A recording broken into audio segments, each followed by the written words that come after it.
Prepare to be dazzled by a plant that's as colorful as a fireworks show, adored by bees, and nearly foolproof for gardeners. Sedums might just be the secret perennial every border craves. Curious why these are making waves among both hobbyists and experts alike? Let's dig in, literally and figuratively. So picture this.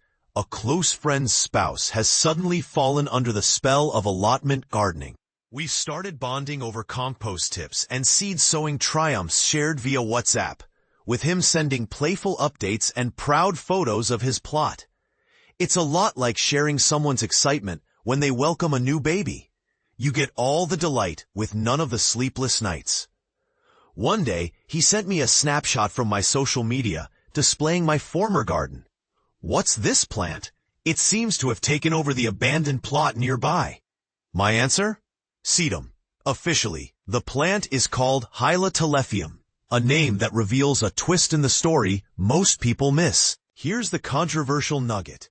Although some sedums were scientifically reclassified as Hylotelephium way back in 1977, countless gardeners, me included, still know and love them as sedums. Does scientific renaming ever truly shift the identity of a plant in the eyes of its fans? Take Hylotelephium spectabile, for example.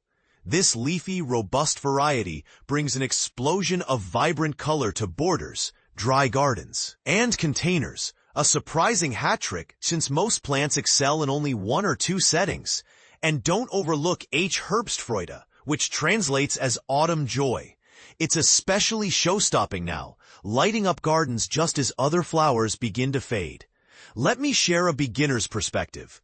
Years ago, I impulsively picked one up for my first tiny balcony garden with zero knowledge or expectations.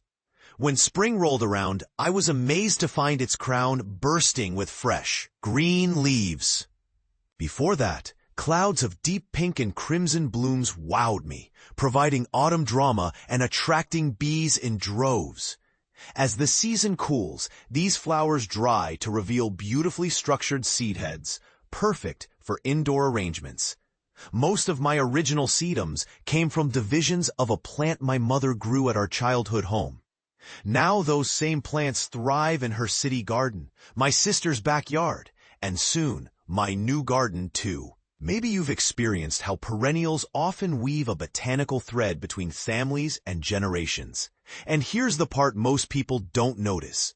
I also grew to love the subtle elegance of H. telephium subspecies ruprechtii pink dome, which I discovered at Beth Chado's famous nursery. In her gravel garden, you see firsthand how hardy and drought-resistant sedums truly are. This particular variety mixes reddish foliage with the softest blush flower heads. The renowned Beth Chado describes sedums as the peacemakers of the garden, offering interest throughout nearly the entire year, even when their flashier companions fade. But here's where it gets controversial again. Sedums are famously tough, but there's one thing they simply won't tolerate: excessive moisture or overfeeding. These can lead to powdery mildew or floppy, weak stems. Yet, if you're guilty of neglect, sedums will likely forgive you. They actually prefer lean, dry soil and revel in sunshine. For gardeners chasing longer blooms, many use the Chelsea chop, trimming back stems by a third or even half in late spring to delay flowering. Nevertheless, even without this trick, expect a show well into October, or sometimes beyond. And this is the part that tends to get people talking. Should traditional plant names stick? Or is it important to honor botanical reclassifications?